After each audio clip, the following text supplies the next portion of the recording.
అందరికీ నమస్కారం. అమ్మ మాట అమ్మాయి బాట ఛానల్కి స్వాగతం. మీ ఉపచేతన మనస్సు యొక్క శక్తి, the power of your subconscious mind. ఆధునిక యుగంలో మానసిక చికిత్స ప్రతి ఒక్కరూ శారీరక పరిస్థితులు మరియు మానవ వ్యవహారాల నుంచి ఉపశమనం పొందుటకు ఆందోళన చెందుతూ ఉంటారు. నయం చేసేది ఏమిటి? ఈ శక్తి ఎక్కడుంది? ఇలాంటి ప్రశ్నలు అందరూ అడుగుతూ ఉంటారు. ఈ ప్రశ్నలన్నింటికీ సమాధానం ఒక్కటే. ప్రతి మనిషి ఉపచేతన మనసులోనూ నయం చేసే శక్తి ఉంటుంది. రోగి మానసిక ధోరణిలో మార్పు వస్తే ఈ శక్తి విడుదల చేయబడుతుంది. మనోవిజ్ఞానవేత్తలు, మత గురువులు, మనస్తత్వవేత్తలు, మానసిక వైద్యులు లేదా మామూలు డాక్టర్లు ఎప్పుడూ ఏ రోగాన్ని నయం చెయ్యలేరు. ఒక ప్రాచీన సామెత ఉంది. వైద్యుడు గాయానికి కట్టుకడతాడు, దేవుడు దాన్ని నయం చేస్తాడు. మనస్తత్వవేత్త కానీ మనోరోగ నిపుణుడు కానీ రోగికున్న మానసిక అడ్డంకిని తొలగించినప్పుడు నయం చేసే శక్తి వెలువడి రోగి ఆరోగ్యం కుదుటపడుతుంది. అదేవిధంగా ఒక సర్జన్ శారీరకమైన అడ్డంకులను తొలగించటం ద్వారా శరీరాన్ని బాగు చేసే శక్తులు చక్కగా పనిచేసేటందుకు సాయపడతాడు.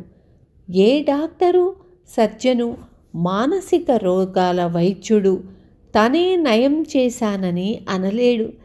ఆ ఒక్క నయం చేసే శక్తిని ఎన్నో పేర్లతో పిలవచ్చు. ప్రకృతి, దేవుడు, సృజనాత్మకమైన మేధస్సు. గతంలో చెప్పినట్లుగా ఉపశమనాత్మక జీవిత సూత్ర ప్రవాహాన్ని నిరోధించే మానసికమైన పనిచేయడానికి భావోద్రేకాలతో నిండిన శారీరకమైన అడ్డంకులను తొలగించేటందుకు రకరకాల మార్గాలున్నాయి. మన ఉపచేతన మనస్సులో ఉన్న నయం చేసే శక్తిని మనం కానీ మరొకరు కానీ సరైన మార్గంలో చూపినట్లయితే మన మనస్సులోనూ శరీరంలోనూ ఉన్న రోగాలన్నీ నయమవుతాయి.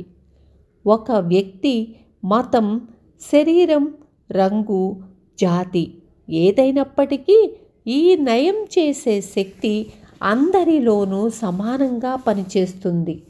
ఈ చికిత్సా విధానంలో పాల్గొనేందుకు మనం ఫలానా మత దేవాలయమునకే సంబంధించిన వారై ఉండాలన్న నియమమేమీ లేదు. మనం నాస్తికులమైన ఆగ్నేయతావాది అని చెప్పుకున్నా మన ఉపచేతన మనస్సు మన చేతి మీద గాయాన్ని మాన్చేస్తుంది. ఆధునిక మానసిక చికిత్స పద్ధతి మనలో ఉన్న అంతులేని మేధస్సు, మన ఉపచేతన మనస్సు మన నమ్మకానికి అనుగుణంగా స్పందిస్తాయనే సత్యం పైన ఆధారపడి ఉంది.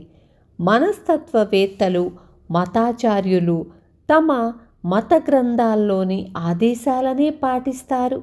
అంటే వాళ్ళు తమ గదిలోకి వెళ్ళి తలుపులు మూసేసుకుంటారు. దానర్థం వాళ్ళు తమ మనసును స్థిరంగా ఉండేటట్లు చేస్తారు, సేద తీరుతారు, సడలిస్తారు. మౌనంగా ఉండటం వలన మన శరీరంలో అనంతమైన శక్తి వచ్చి చేరుతుంది. బయటి విషయాల వల్ల, మనుషుల వల్ల తమ మనసు పరధ్యాస మీద పోకుండా ఉండేటందుకు వాళ్ళు తలుపులు మూసేస్తారు. ఆ తర్వాత నెమ్మదిగా ప్రయత్నపూర్వకంగా తమ ఉపచేతన మనస్సుకు తమ అభ్యర్థనను కానీ కోరికను కానీ తెలియచేస్తారు. తమకున్న విశిష్టమైన అవసరాలకు తమ తెలివైన మనస్సు జవాబులిస్తుందని వాళ్లకు తెలుసు. మనం తెలుసుకోవలసిన అతి అద్భుతమైన విషయం ఇది. మనం కోరుకున్నది నిజంగానే జరుగుతుందని అనుకుందాం. దాని ఫలితం చూద్దాం. అప్పుడు అంతులేని మన జీవన సూత్రం మనం చేతనావస్థలో కోరుకున్న దానికి, మన అభ్యర్థనకి స్పందిస్తుంది. మనకు దొరికిందని నమ్ముదాం. మనకు దొరుకుతుంది అని వాక్యాలకు అర్థం అదే. ప్రార్థనతో చికిత్స చెయ్యడాన్ని అనుసరించే ఆధునిక మానసిక వైద్యుడు చేసేది కూడా అదే. చికిత్సా పద్ధతి అనేది ఒక్కటే. ప్రతి విషయంలోనూ ఒకటే విశ్వజనీనమైన చికిత్సా పద్ధతి పనిచేస్తుంది. అది పిల్లి, కుక్క, చెట్టు, గడ్డి, గాలి, ఈ భూమి, ప్రాణంతో ఉన్నది ఏదైనా సరే. ఈ జీవన సూత్రం జంతువుల్లో, కూరగాయల్లో, ఖనిజ సామ్రాజ్యంలో, స్వభావంలో, పెరుగుదల అనే నియమంలోనూ ఒకేలాగా పనిచేస్తుంది. మనుషులకు ఈ జీవన సూత్రం గురించి అవగాహన ఉండటం చేత అతను మనసుకు ఎన్నో విధాలుగా వరప్రసాదంగా ఉండేటట్టు బుద్ధిపూర్వకంగా నిర్దేశించవచ్చు. సార్వత్రిక శక్తి ఉపయోగించడానికి ఎన్నో విధానాలు, పద్ధతులు ఉన్నాయి. కానీ ఒకే ఒక వైద్య పద్ధతి మాత్రమే ఉంది. అదే విశ్వాసం.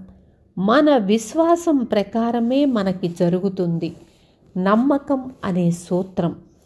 ప్రపంచంలోని అన్ని మతాలు నమ్మక రూపాలను సూచిస్తాయి. ఈ నమ్మకాలు రకరకాలుగా వివరించబడతాయి. నమ్మకమే జీవన సూత్రం. మన గురించి, జీవితం గురించి, ఈ విశ్వం గురించి మనం ఏం నమ్ముతాము? మనమేది నమ్ముతామో అదే మనకు లభిస్తుంది. నమ్మకం అనేది మన మనసులోని ఒక ఆలోచన. మన ఆలోచనలను, అలవాట్లను బట్టి మన ఉపచేతన మనసు తాలూకా శక్తి మన జీవితంలోని అన్ని దశల్లోనూ వ్యాప్తి చెందుతుంది.